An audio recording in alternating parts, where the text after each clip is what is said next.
Welcome to Sky Team's People First with Morag Barrett.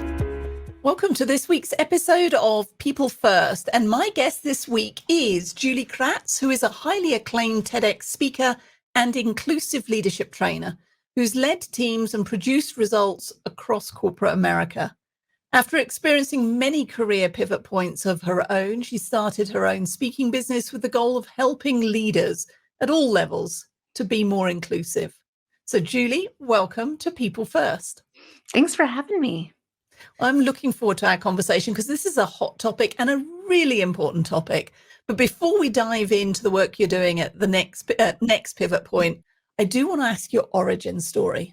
So flashback, you're in elementary school, the teacher is calling you to attention. Julie, what do you want to be when you grow up? What was your answer way back then? Yeah, well, it's kind of interesting if you reflect back on that time period, because so much I think of who we are today has to do with our childhood. And for me, that was, I wanted to be a zoologist. So I wanted to work at a zoo and take care of animals, which I later learned that required a lot of science in your education. And that was not my favorite subject. Okay. So those dreams quickly fizzled. But I think, as I grew older, I really wanted to study business and do things in business with marketing. And that was kind of where I spent my first 12 years of my corporate career before pivoting to this business that I now get to manage. But it's still something I enjoy more from those teenage years, as the marketing of the business aspects as well. Well, let's talk a little bit about that, because you've crucially named your business Next Pivot Point. So what was the inspiration behind the name? Yeah, we toyed with a lot of ideas early on. Everyone has an idea of what you should name your book or your business. And I had a text string going early on when I decided to write my first book. And the title, no one seemed to really like any of the titles I came up with, but it was about how women can develop their career game plan. I knew that piece of it. What I didn't know was the catchy title in the front end. And resoundingly, when I asked women for feedback that were at that mid-career, what I call a pivot point, they resonated, the pivot point. Yeah, I feel like I'm at a pivot. Yeah, I feel like I need to pivot. Yeah, there's this point that I'm at where I'm not sure what's next. And that what's next plus the pivot became Next Pivot Point. So that we could have our own domain and things, we shorthand it to Pivot Point because that was the book's title. But adding next before it gives a nice ring, and you can have all the social collateral and website to go with it. And it is funny because naming, I went through the same. Naming your business is a bit like naming a child, or as you said, your book. Everything sounds daft initially until you try it on for size. But what I love about Pivot Point, it resonated for me in so many ways. I describe my own career. I'm on my 5th career right now. So pivot points are part and parcel, no matter where we are in our lives, of the lived experience. But also because when we're not in the middle of a pandemic, I'm also a ballroom dancer. And one of my most favorite moves is a good pivot point. And that requires high trust with your partner, but it completely changes the direction of the dance. And that essentially is what you're talking about here with careers, pivot points where we either choose to reinvent ourselves, or maybe we're invited to reinvent ourselves, but it opens up opportunities that maybe would not have presented themselves otherwise. So it's exciting. Yeah, there's lots of metaphors you can draw from. I hadn't heard the dancing one before. Well, there you go. You may add that to your repertoire if it fits. So I know we're going to talk about your latest book, Allyship in Action, and the accompanying workbook. But let's go back to the beginning, because these aren't your first books. Your first book was Little Allies. So what was the inspiration behind Little Allies, and what's the impact that you're seeing from that body of work? Yeah, we've authored a few books over the years. So we've written about men as allies with our book 1, Pivot Point that I mentioned earlier with career game plans for mid-career women. And then where I saw the conversation pivoting, because it's always continuously pivoting, a few years ago in the throes of the pandemic, having this conversation at home about inclusion. DEI curriculum has started to enter schools. There's pushback from, it can be a polarizing conversation. I think parents, caregivers are unsure of how to have this conversation with kiddos. The secret is it's not that hard. It just requires a good listening ear, which sometimes we want to be in that expert protector mode that prevents us from doing that. But yeah, I was struggling with this conversation at home with my kiddos, and I thought, if I do diversity work and I can't have the conversation, I bet a lot of parents, caregivers, educators struggle. So that was the children's book, The Little Allies, is really meant to help open the door to that conversation.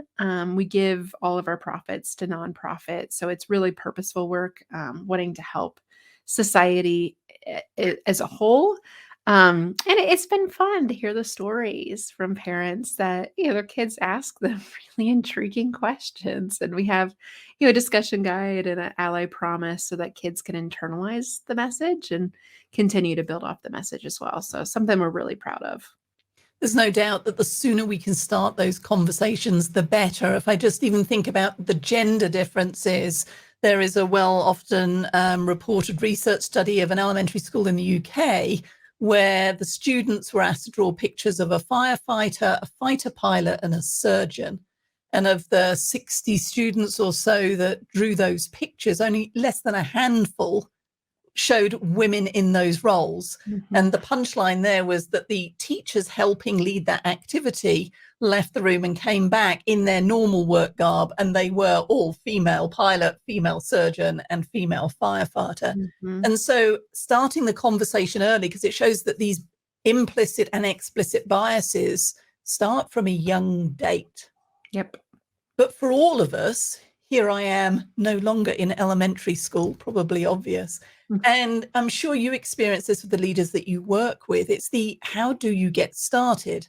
And I was flicking through another one of your prolific books, How Male Allies Support Women for Gender Equality.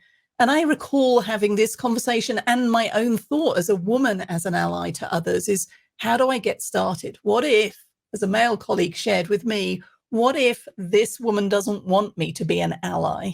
And therefore nothing happens because they're too afraid to take the first step.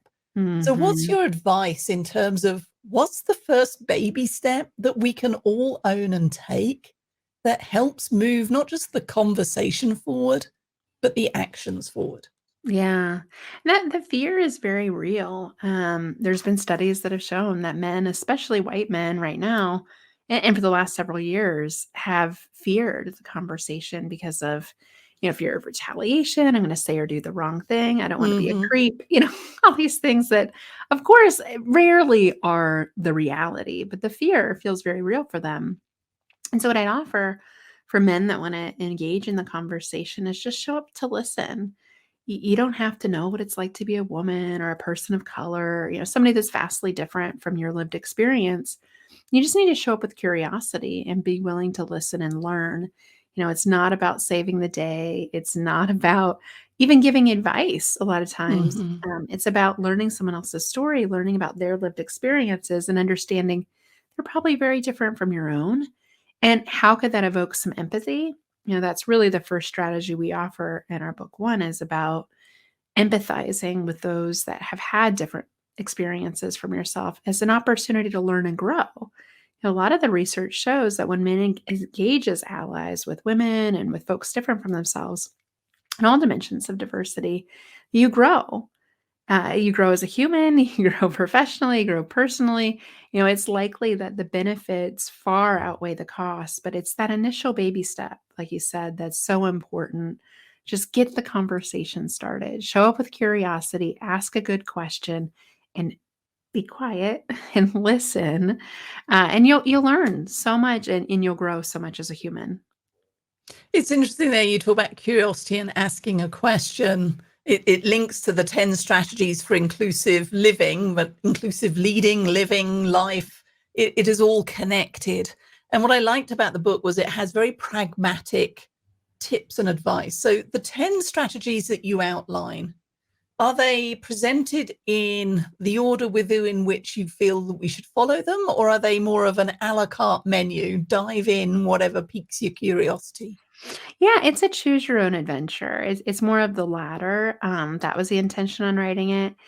we do think the first chapter is probably the one that you should start with before just kind of aimlessly diving in. Because the first chapter is really based on my experience with working with leaders and working with people personally and professionally. What I call being an ally, showing up for folks that are different from yourself, is you got to have a why. Like, if you don't know why you're here, think about the summer of 2020. How many people showed up at the protests? How many people made, declarations, read the books, did the things?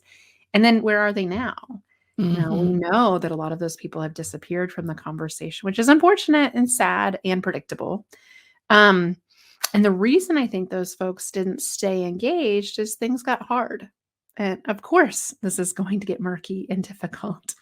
Of course, you're going to make mistakes. You're learning. That's how we learn as human beings. So, what I think is if you dial in on your vision, why, your purpose for why you want to be helpful, and really specifically pick an avenue that aligns deeply with your values and your own personal kind of purpose in life, then of course you're going to continue to show up intentionally and consistently over time, not in a performative way. And that's what we call action. Actionable allies. Being an ally in action is very different than the performative. Oh, it's cool. It's on trend right now. Let me post about it. Let me talk about it. And then kind of go away when it's not so popular anymore, which is that causes more harm than good.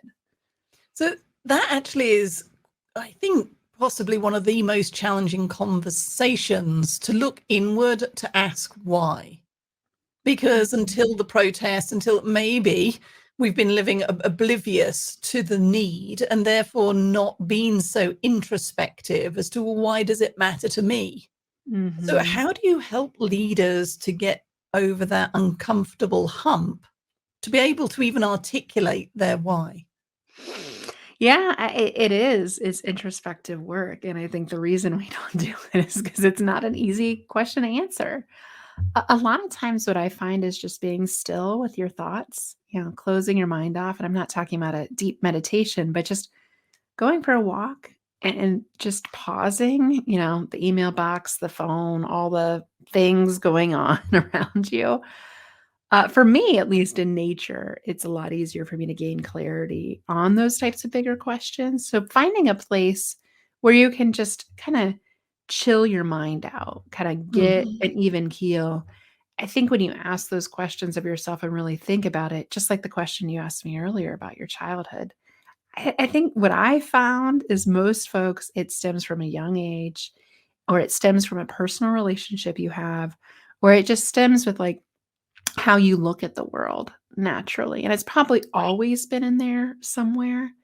So many people share stories with me, like my friend growing up, was a different race than me. And I saw the way they were treated versus the way I was treated. Or, hey, for a lot of men, it's, I have a daughter, not required to be an ally, but you've probably seen her be treated a heck of a lot differently than you were treated, or maybe your other, gendered kids were treated. So just finding again, evoking that empathy valve, thinking about what makes you tick. Because once you articulate what draws your motivation, what fills you up energy-wise, then you can be more attentive to aligning your activity to that why.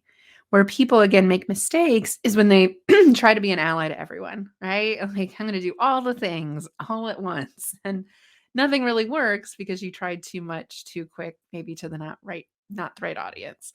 So think about where it really is. And for me, thinking about my childhood, I remember vividly in third grade, a very sexist riddle that was very commonplace that you probably heard about: the surgeon that was the mom, and how could Oh, she yes. possibly be, right? And for folks that don't know, just Google it, surgeon mom riddle. I'm sure it'll pop right up. But essentially, I remember a young boy telling me that story, and he thought it was very funny that he had somehow duped everybody into not knowing how this surgeon could possibly be a woman. And I was just downright offended. Like, I didn't think it was funny. I remember getting in the car with my mom after school and be like, that was not right. And I'm not okay with that. Yeah. Here I am, an 8-year-old, like taking a stance on, something that was supposed to be playful and fun, but I knew it was wrong. And I've always liked to surround myself with different thinking types of people. My friends growing up would be like, "Oh, there goes Julie. She found the most random person she could possibly find, and she's yakking their ear off and having some heart to heart." That's just how I don't know where that came from. It's again that natural curiosity, but I very much look for people that are different from me as opportunities. Again, just to learn something new. I mean, how do you learn anything by Well, surrounding yourself exactly. with And I people like remember you? that riddle and that righteous indignation of, well, that's not right. I remember in my banking career saying to myself, I wanted to be the first female regional executive director. That actually went because it was very male dominated when I joined the industry. But I've got a counterpoint to that because I also remember being very offended by a series of TV adverts that would play to the dads as incompetent parents, unable to change a diaper, unable to cook a meal. The kitchen would be shown as a mess, and then the woman comes home and has to save the day. And that used to push my buttons to the nth degree because, in my experience, I was the one who went to work, and my husband stayed home and raised 3 boys who at one point were all under 5 and did it effortlessly. Now, he was like water off a duck's back. It's like, well, it's TV advertising, it's not real. But to me, it really did Yeah. trigger reaction. So how do you respond when it might be only us that are getting annoyed at the riddle and everybody's telling you, oh, you're overreacting, or at the TV advert, oh, you're overreacting, but it's Mhm. portraying a stereotype that is undeserved and inaccurate?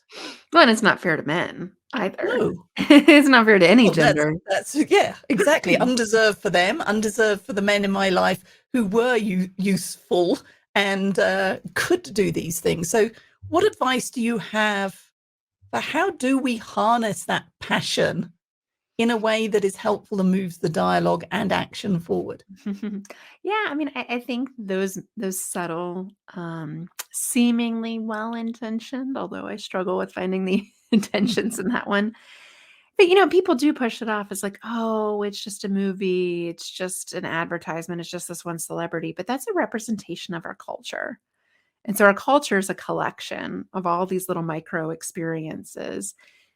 I think offensive, derogatory, or in that case, stereotypical advertising is harmful. It reinforces the Mm, patriarchy. It continues to put our gender boxes and reinforce those gender boxes. Whereas we know, thank goodness for this next generation that's coming into the workforce, Gen Z is gender is a construct, race is a construct. They're smart enough to know that these systems were built and they don't have to prescribe to them. And a lot of them identify as non-binary on gender, for example. And so these binary constraints that we place on folks and this categorization that we reinforce in our mhm, culture, that narrative has to be undone one message at a time. And so I think as consumers, voting with our dollars, being very mindful of where organizations are speaking up and maybe where they're not, and mhm, paying right, endorsing that activity with our dollars is one of the ways I think that we can win as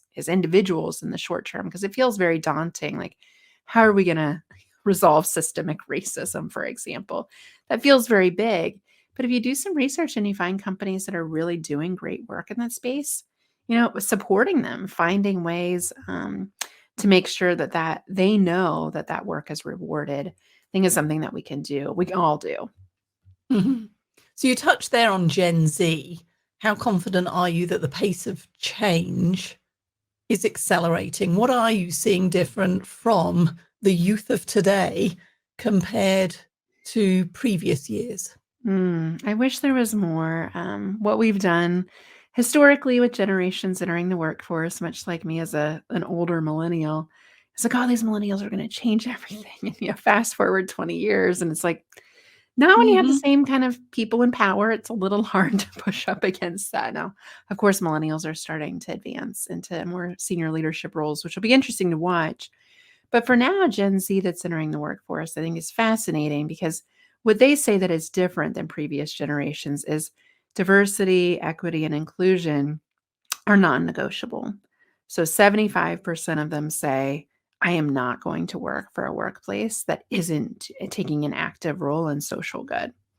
And at the same time, organizations are we're we're really looking to business leaders to solve a lot of the societal problems that we have because there's a lost faith in government and other structures that we used to all be able to kind of believe in. So I think business is really at this really interesting pivot point, if you will, Mm. where not only is it the right thing to do for business, because there's all this great profitability and innovation data that supports that, but Gen Z coming in is expecting it as consumers and future employees during a labor shortage, nonetheless. So I'm hopeful because of all of these economic factors and beliefs that we will create change more quickly. But the past has not given us room for optimism. I'm hopeful. I'm hopeful that this generation is unrelenting. The last thing I'll say, though, is that we need tools. They didn't create this problem. How are they expected to solve this problem? That's deeply unfair. So they need tools, they need information. And that's very much why I wrote the book, Allyship in Action, because people need a step-by-step. They need a playbook. Like people tell me, like, just that's the number one question I get. What do I do? I want to do Yeah. something good, right? What do I do? It's just, you kind of have to work the steps. It's not just show up one and done, check. Yeah. It's not something you just do on a Tuesday morning. It is That'll work out. Yeah, if only, because then I would be fit. But turns out you have to go to the gym more often. And the same with these behaviors. It's creating that muscle memory and sustainability. Absolutely. Absolutely. And they're just, when I think about the skill sets that we teach in more of our corporate training practice, it's that curiosity, it's the empathy, it's the vulnerability, it's understanding your privilege and inspiring others to be allies around you. I really do know just from watching and practicing myself that these are the things that people need to know how to do, but they need, again, more of a prescriptive, think about this, here's an idea. And that's what the book is, a collection of ideas that I've seen work for folks, but it has to be customized to you. No one can tell you what to do. You've got to decide what to do on your own. And it could just be a thing a week, right? It could be, like your workout schedule, but you have to keep working it out. It's not just, it's a continual process.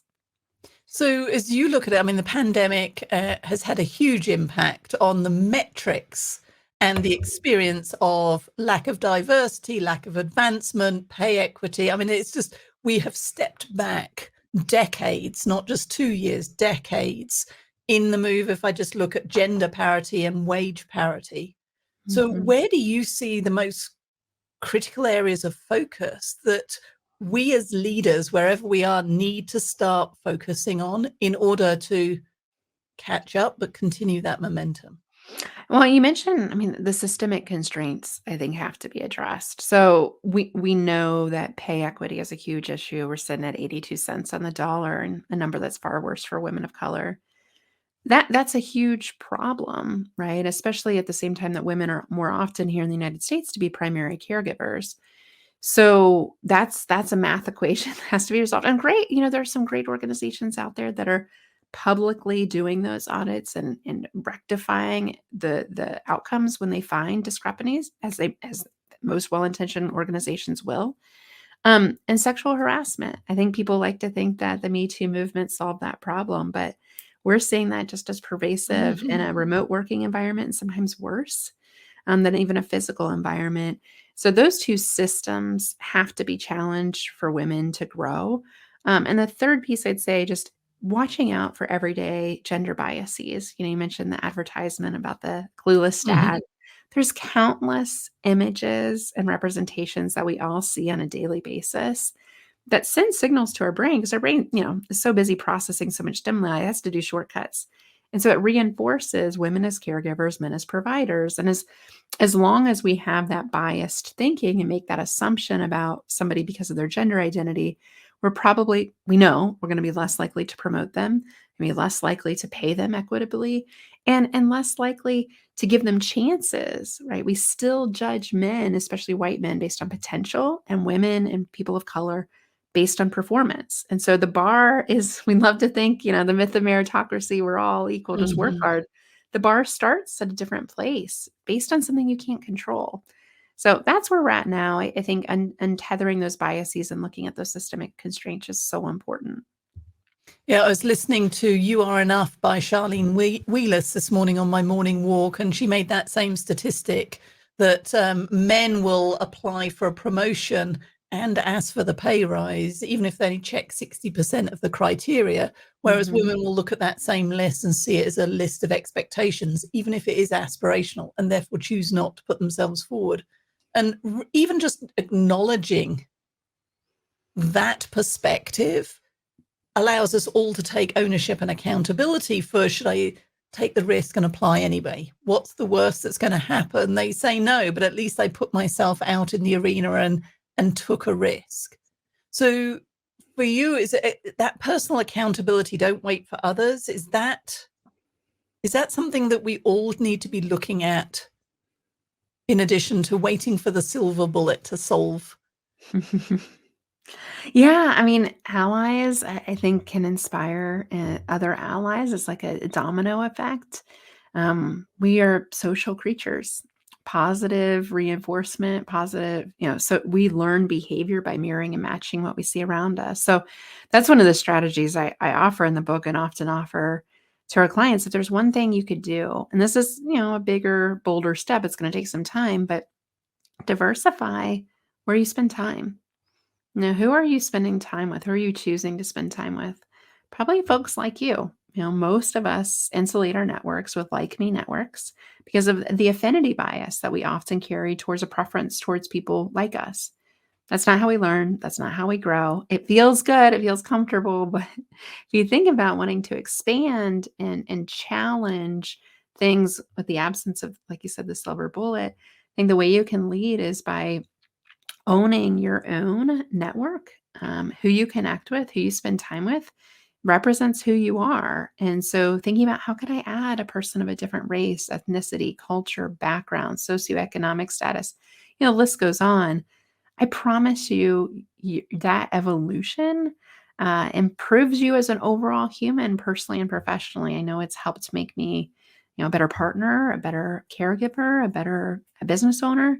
And I'm by no means perfect. I'm on the journey, just as we all are. Mhm. No destination, but that's a really important step, I think, to diversify and spread allyship more broadly. So give us a little taste in terms of understanding for those who are listening and watching this episode and thinking, okay, so do I need next pivot point? Do I need Julie and her team to come in? What are some of the questions or problems that you're helping leaders to solve? Yeah, I think one, they'll say, we've been working on diversity, equity, and inclusion for some time, and we're not getting the results we want. So stagnation, whether that's representation data is usually the case, or inclusion data, if they happen to measure, attitudes inside the organization or their engagement levels. So that's one. I mean, we're not where we want to be. I don't know of any organization that is where they wanted to be. And if they told me that, I don't know if I'd believe them. And then two, they're probably experiencing some negative attrition. We're losing folks just at a much higher rate. People are unwilling to deal with toxic workplace cultures. And that's the number one reason we're seeing the exodus for the great resignation, reshuffle, or quiet quitting, whatever you want to call it this week. Mhm. But it's basically that. I'm not gonna work at a place that treats me like garbage. And, my 12 years in corporate, it was a long time ago, but I remember feeling that way.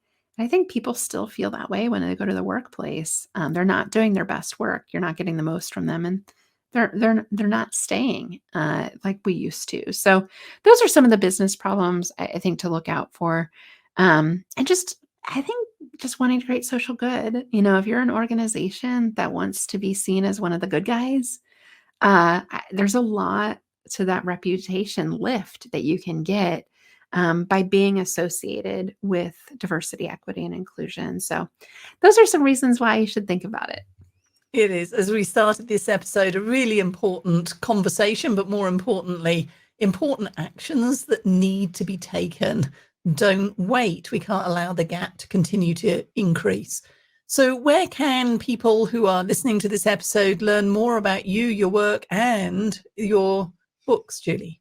Yeah, we make it easy. So remember how I brainstormed the brand name. It's nextpivotpoint.com, and on all the social media channels, Next Pivot Point is where you can find us. And I'd say on LinkedIn, I'm really active there. I post every day. So if you want to see stories, articles, ideas, be sure to follow me there, Julie Kratz, Kratz.